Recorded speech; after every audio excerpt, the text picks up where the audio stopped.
Ooh, what's going on, my marketing people? Welcome to another episode of the show. Today, joining me from Calgary, Alberta, Canada, is Joel Klettke. He is the founder at Case Study Buddy. Joel, how you doing? Doing good. We finally have some nice weather here in Calgary, so I was tucking into a Slurpee just before this. I'm getting some vitamin D for probably the first time in in 8 months, so things are good. Yeah, There we feeling go. good. The sun is shining. I hope wherever you're listening to this, the sun is shining for you too. Joel, so you have a pretty decent presence in the marketing community on Twitter and LinkedIn. But for those of you who don't know you, right, or don't know Case Study Buddy, give us the rundown, man. How'd you get into marketing? What's been your path? And then ultimately, what led you to starting Case Study Buddy? And give us an overview of that business. Yeah, absolutely. I think every job I've had, other than like some of the very first ones, were jobs I kind of felt ass backwards into and didn't know existed until I had them. So I left kind of university.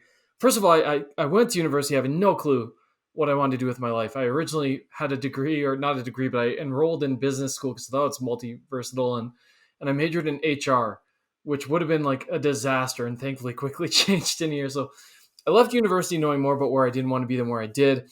And after a disastrous stint selling industrial labeling machines in Toronto for a summer, came home even more confused about who I was and wanted to do. From there, wound up in an agency doing SEO. Didn't even know what SEO was before that job was mine. Briefly became the best looking man in the world during that period when I had that job, according to Google, at least. In 2013, though, I had always loved to write. I just never saw a career path in it. But in 2013, I just saw the whole marketing industry really turning its head toward content and writing and the value of that. And so I took a chance in 2013. I went out on my own and started business casual copywriting, originally focused on the content side, and then eventually bumped right into the world of conversion copywriting. And that was my bread and butter for several years. And I still love to work on those types of projects. But in the course of doing that work, I had a chance to do some case studies for a little company called Pingboard. And in doing that project for them, quickly realized, hey, case studies are tough to do. There's a lot of moving pieces. A whole lot of companies need them. And looked around, I thought, well, surely someone's kind of planted a flag and said, this is what we specialize in. We've got a really great team. We've made it scale. And when I looked around, that just wasn't the case. There was companies who had it as an add-on service or freelancers doing one bit of it. So decided to spin off a side project at the time called Case Study Buddy, trying to, have the goal of building a team and a process and a productized service around customer success stories. And then right before the pandemic, my partner and I in that business decided to make it our full-time focus. It had just grown to the point that it demanded more of our attention. So we shifted focus there, and it's been a pretty crazy ride ever since. But we've been around for just over 7 years at this point. Cool. So at that time, pre-pandemic, you went, okay, it's the full-time gig. Like this, I'm going to give it my all. Yeah, we had just seen it grow so organically up until that point. And it seemed like at the time the universe was just kind of nudging us in that direction. I mean, we had enterprise sized companies coming to us instead of us having to go out and sell. We had, one of the world's largest social networking platforms basically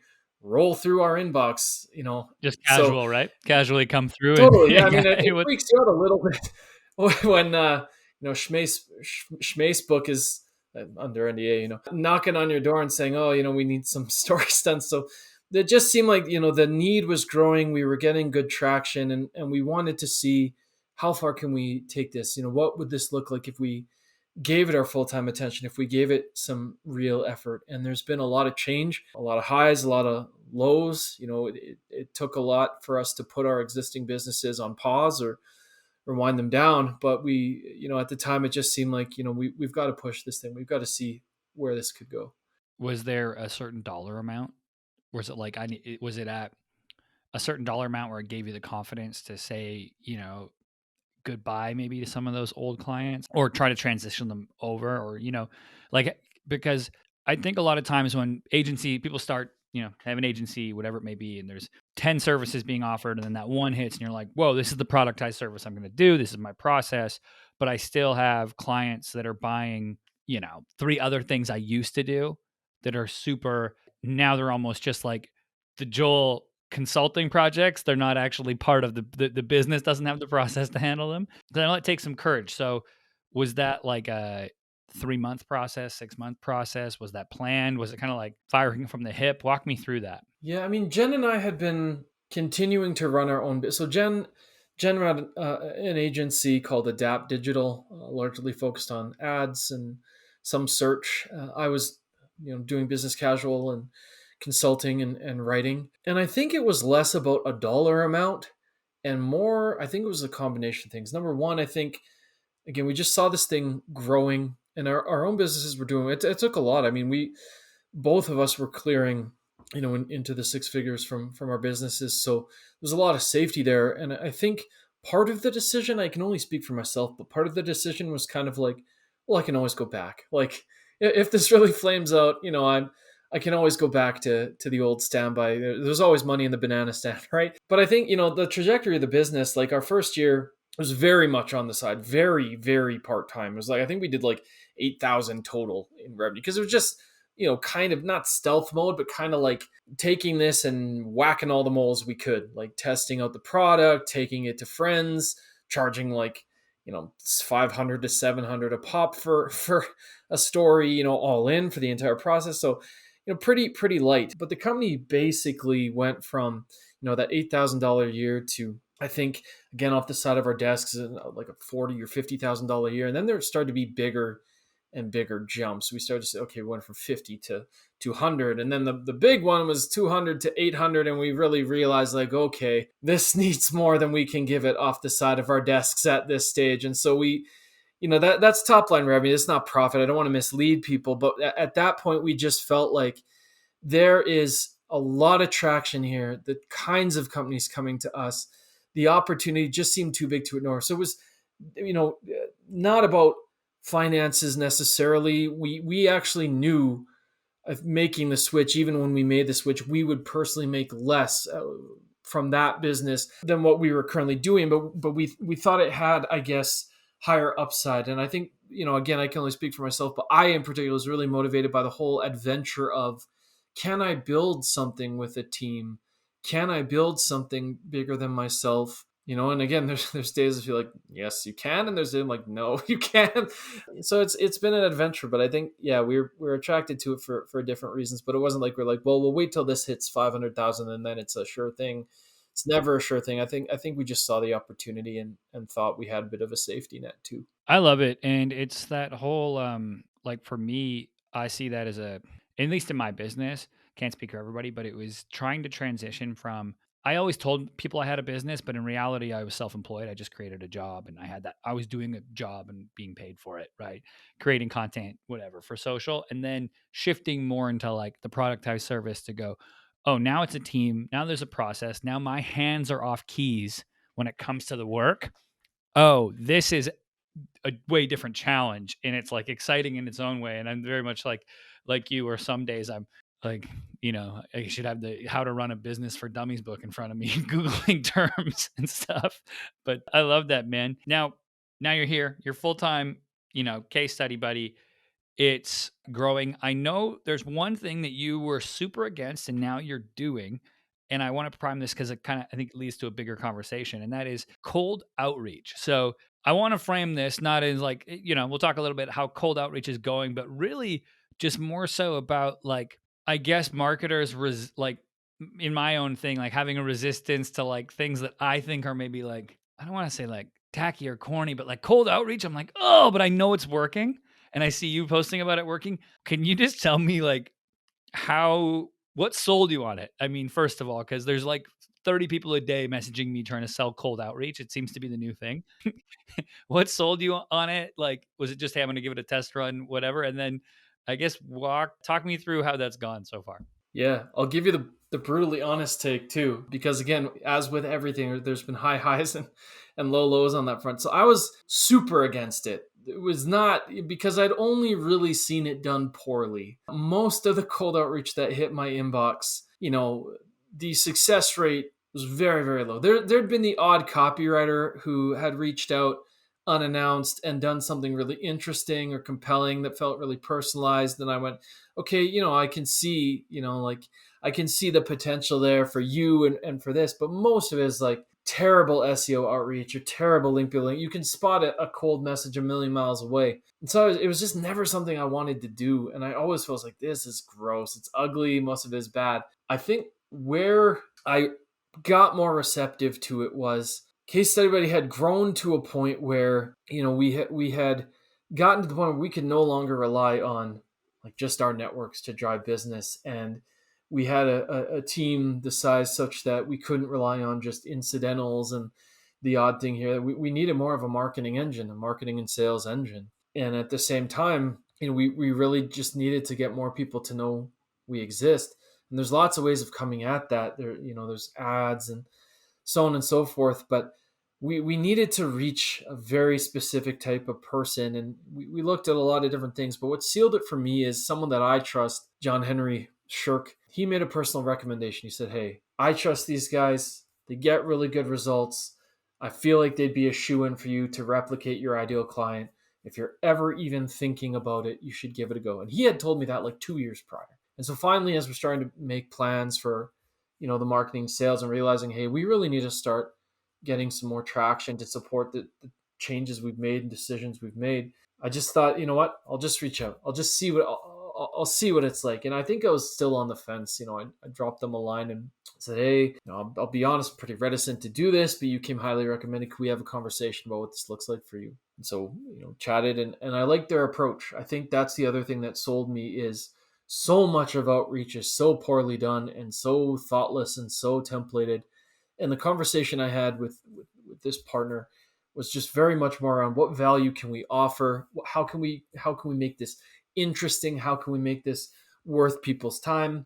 They just cared a lot about who we were trying to reach, not just so they could build a list, but so they could understand like what is going to land. So we kind of took that and took a tack that I felt more comfortable with. We developed some resources specifically for that audience, some things that we felt had some unique actionable value, whether or not they engaged with us at all. We framed the messaging to be value first as opposed to making an ask. So as opposed to like, hey, hello, here's everything we do, and will you hop on a call now? We tried to frame it more through the lens of, hey, do you want to learn something, or do you want to, and here's some resources that might help you in your role right now, and if you want to have a further conversation about it. So it was just the whole tact. It just felt different. So that's what ultimately got off the fence. I think just a combination of right partner and the need to generate more interest. And so I thought, you know what, like I might as well give this a shot, see how it goes. And in the back of my head, I'm like, if this goes terribly for 2 months, I can just shut it off. Like the damage to my reputation is what I was most worried about. I'm like, well, in 2 months, how much damage could they really do? So I was super hesitant. Yeah, that's been my reservation, is always like getting so many poor cold outreach messages like that come to me, and I'm like, I don't want my agency attached to any messaging that's coming through like that. So it's been interesting to kind of like see your journey with that from the outside looking in. I think that's a good lesson on just like really vetting partners, right? When you go through, especially if they're going to represent your brand in any which way. But building off that, right, and the cold outreach and the hesitance to do that, and actually, like putting our brand out there, putting our names out there. There's this thing I want to talk to you about and get your I want to talk to you about how you deal with the emotional side of it first, which is the need to self-promote, right? And promote your business. But also when you're entrenched in the marketing community, and especially a place like Twitter, where it's just like, if you do anything along the lines of self-promotion, you can be called a Twitter bro, or people will come at you or whatever. It's like, how do you, I guess, deal with like, or do you toy with that ever? Like when you're writing copy or marketing materials, being like, and then like kind of like, and I'll say this in a way, I go through this mental model where I have to like question, I get like, oh, are they going to think that's dumb for a minute? And then I go, oh, wait, they don't pay the bills. Screw them. Like, do you have any of that goes on? Because I know there's a lot of people listening right now who probably have stuff sitting in drafts and they're not hitting publish because they're afraid of external judgment, right? So that's why, like, how do you go through that process? Do those thoughts cross your mind? Yeah, where does that stand with you? It's been a real journey for me, because I'll start by saying like something I know about myself at this. I'm 35. Okay, I've had enough executive coaching / therapy / whatever sessions to learn that I am very much my own harshest critic. And so I will block my own shots or shut things down way before, if I even think it could smell like cringe, I'm like, ooh, I'll just quash that before it goes anywhere. And I think the other side of this coin for me has been just this real, like, sound, but like a real anger at seeing things that seem so stupid work. Seeing things are like, that's what lands here, that's what's driving attention. Like, do I have to play on that playground? And I think whether it is jealousy, whether it is just a self-righteousness, whether it's just like on some level the desire for the world not to be the way it is, there's something about, previously, looking at people who were successful at generating interest in the ways that they come at it. And I think on some level, most people, I noted this, where it's like, we can see, we're so entrenched in marketing, we can see the formula over and over and over again. Like right now, you're seeing it with all these AI posts where it's like 99% of people don't know how to use AI. Here's what the 1% do to, or it's all, you can see the game being played. You can see, here's how I generated X big dollar amount doing Y. I think you're like, really? You're going to dangle your numbers? Like, that's so tacky. That's so cringy. Like, but the question I had to start asking myself is like, do I hate that it's like, is it actually morally wrong, or is it actually stupid, or am I just mad that it's successful? And instead of being angry about it, what if I was curious about it?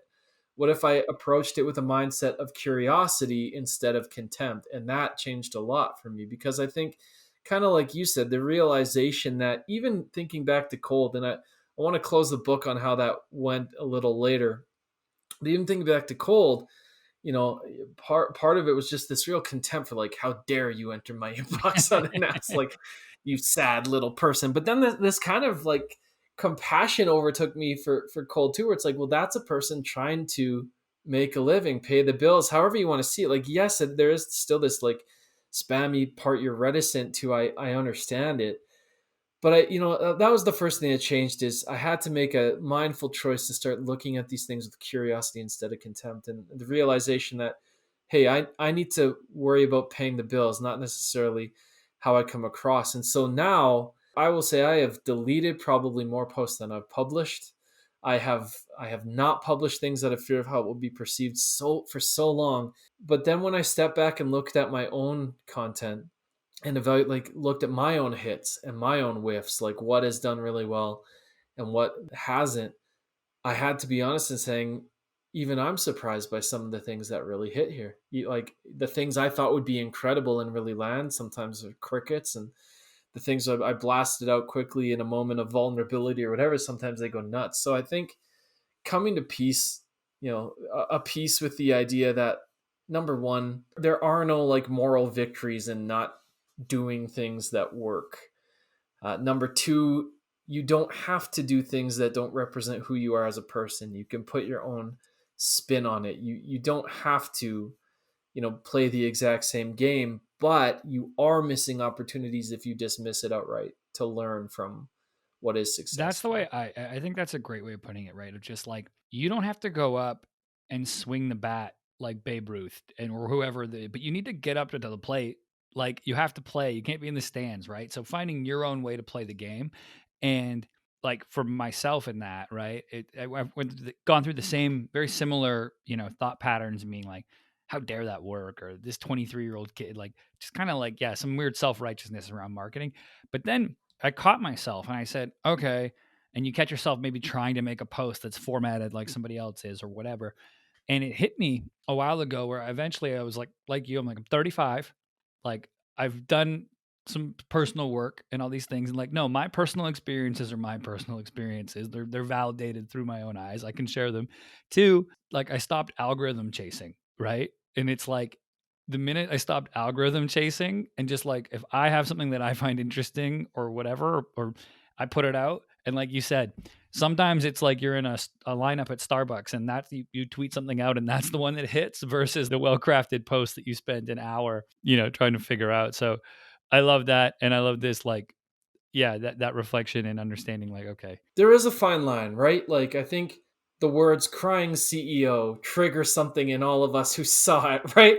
And immediate, but that's what's compelling to me at this point, is like, well, what was the difference? Because everybody clearly saw through that. And then there's other things where I would ask, why don't they see through? Like, what is the difference between crying CEO and this? And again, it's having approaching it when you approach it with that mindset of curiosity. I think there are some lessons I've learned. Like, people love relentless positivity even when it's dumb. Yep. They want a positive message. They want to be told things will be okay. They want to hear from personal experiences. They gravitate to that. So don't be afraid to be, positive on that level. I think on the other side of it too, like, there's this whole dichotomy of like, and I get caught in this all the time. Most people want pop music, not Radiohead. Like, if you think that it's just like, oh, I have this really complex or deep or like new idea and I'll win on the merits of this, it like, nah, that's not necessarily a recipe for success either. People want things that they can digest. They want candy on social media, not veggies, right? Yep. And that's not to say there's not room for both, but it's kind of, again, like looking at it less through the lens of I hate that that works, and more, why does that work? What is it about that? So that even if I don't want to copy the format or whatever, if I understand what makes that tick or what attracts people to that, then I can bring that about in my own way that is authentic to me, that is interesting to me, that I do feel confident in. And I think, kind of going back to what you said at the beginning, especially when you're in a leadership seat, like, I, not to an aggressive extreme degree, but I'd rather be heard or have something land than not risk embarrassment at all. Like, Yep. the whole cringy side of it, I think, when we look at crying CEO and why do people see through that? I think because people can tell when something is really manufactured, but when it comes from a place of honesty, or, I don't know, good intent, maybe that's too hokey, but I think people can tell when you're actually being authentic about the things that you share, when there's actual passion or interest behind it. So Yeah, people have a BS meter, right? I love that the taking the like seeing things through the lens of curiosity and maybe having the identity of being a learner, right? Because having the identity of being someone who learns is like now you're able to look at anything and go, oh, why, like you said, why does this work? Why are people gravitating towards it?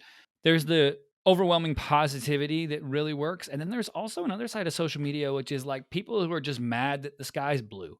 So right. having to tune out, tune those people out as well. And I heard, so I'm an NFL fan and my team's not very good. And well, Minnesota Vikings. But anyways, the quarterback for the team, Kirk Cousins, gets a lot of slack and he gets, or sorry, a lot of flack and he gets hated on. He said, they asked him, and I love learning from pro athletes in this because it's they're under the biggest microscope, right? Maybe outside of politicians, what have you. But he said, I only care about the judgment from whose judgment matters. And I was like, oh, that to me is how social should be approached, or putting yourself out there. Like, does my team care? Does my family and friends care? Do my clients care? Like, what's that hierarchy maybe? And what are those people who are actually like, close to me paying the bills, etc. It's like if Johnny Joe from Western Kentucky doesn't like it, I don't care. Like, it's like Yeah. I can take cool. I'm not gonna take that one to heart if he thinks my video is corny. That's great. Like I Yeah. don't care. Yeah. So I like that though, that the curiosity lens. And kind of what you're saying too is like who do you give veto power to Yeah.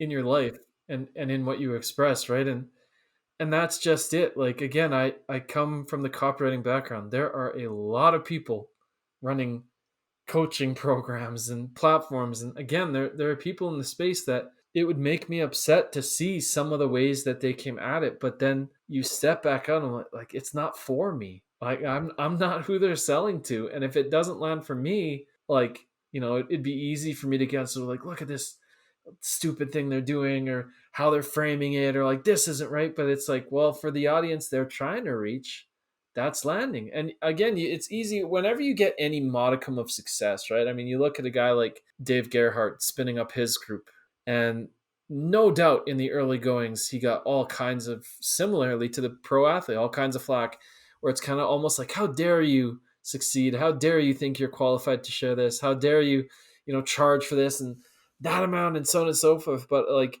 anytime, think of how noisy the internet is, think of how anxious and unsettled and angry people are at the best of times on the internet.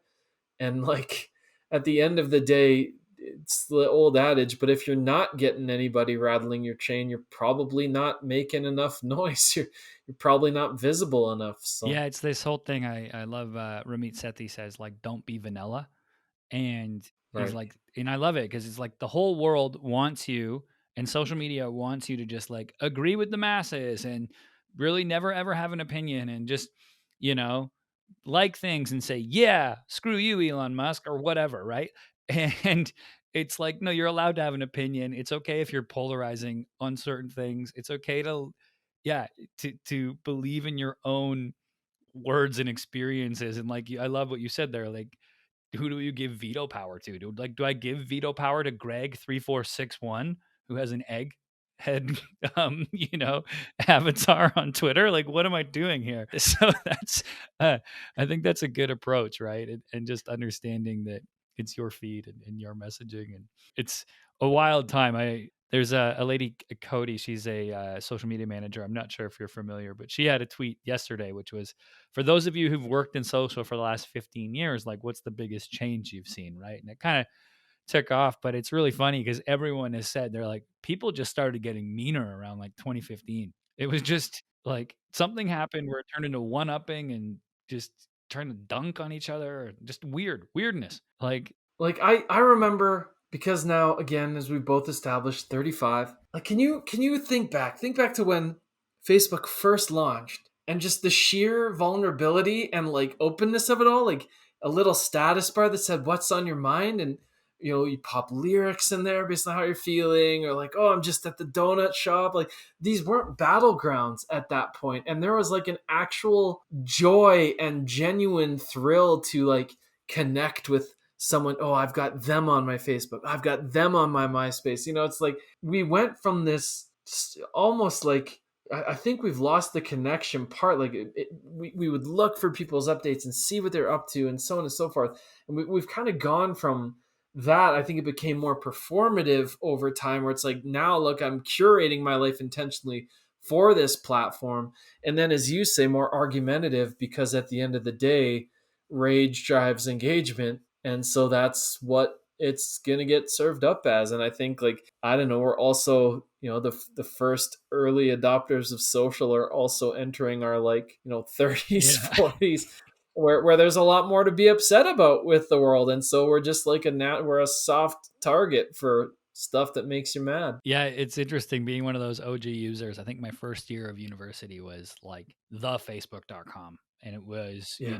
university only. And like you said, yeah, just the openness that we'll never see again, I don't think, of, "Oh, No. I'm at the gym now with Ryan," like posting a Yeah. photo or just like updating random, like putting jokes on each other's wall. Like it was honestly like, I'll be one of those marketers who says that was the glory days of social.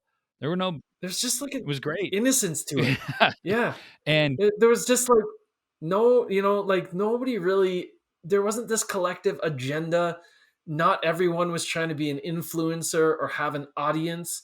It was just like, I'm out here doing stuff. And then I think it just like it changed also, over like, I think time. at that point too, just the world wasn't as polarized. So if you, Yeah. you could say something and you didn't risk, like right now, I kind of see the world, at least in the US here, like there's two circles. There's like whatever, the Republican right wing circle, and then there's like the left wing circle, and people are so afraid to just even like put anything out because they might get just like cast as like, whoa, if I say that, people are gonna immediately push me into one of these two camps. And I'm gonna abstain from posting altogether because if my opinion even ruffles any feathers, it's just not worth it for me to deal with outrage. They're not equipped. It's the everyday person. It's my mom who's like, I don't want to deal with that. She's got a job. She doesn't understand the infrastructure of communication and what's going on and how people are so combative. She's going to post something and people are going to attack her online, and she'll be like, I have no idea what's happening. Why? Right. And Yeah. it's a wild time. So I think you're seeing a lot of people just, the everyday user at least, just say, I'm just going to sit on the sidelines. It's like we're just laying in wait for someone to screw up so we can bang the pots and pans and be all upset about it. And like the funniest thing to me is you can get so caught up in that, especially when marketing's your job and your business is online and all this stuff. Then you go outside and you're around actual people in real life, and it's not there. It's none of those conversations come up unless you bring them up. People aren't just outside waiting for you to say the wrong thing so they can attack you on it. And I don't know. It used to probably resemble real life a little more, I think. Maybe that's what we're Yeah, saying back in the day. And now yeah, it's like it's a video game. It's a battleground and it's can be strange at times. So I think it's good to kind of strap on the mindset of like, yeah, I'm just gonna be a learner. I'm gonna be curious. Also, my thoughts, put them out. You don't have to follow me if you don't want, Greg342, and I'm gonna keep it moving. Joel, thanks so much for coming on today, man. This has been a lot of fun. For anybody who wants to learn more about Case Study Buddy or connect with you online, where should they head? yeah. If you want to just get some resources, things that will help you do case studies better yourself, run better interviews, get more buy-in, all those tricky, thorny topics surrounding customer success stories, we've got a blog at casestudybuddy.com where we put all kinds of good stuff and lots of practical takeaways. If you want to see my stream of consciousness and the things that I'm talking about and working on, LinkedIn is probably the best place to do that. I try to share stuff that's practical, and again, you can things you can go and take and actually use. Twitter is, every so often I've got a reasonably intelligent soundbite there, but then there's also pictures my kids draw me where I'm like, maybe I need to tone down the anxiety a bit. I look pretty frayed at the ends in this 4-year-old's drawing. So yeah, those are all good places to connect. Amazing. I'll put links to both of those in the show notes page. Joel, thanks again for coming on the show.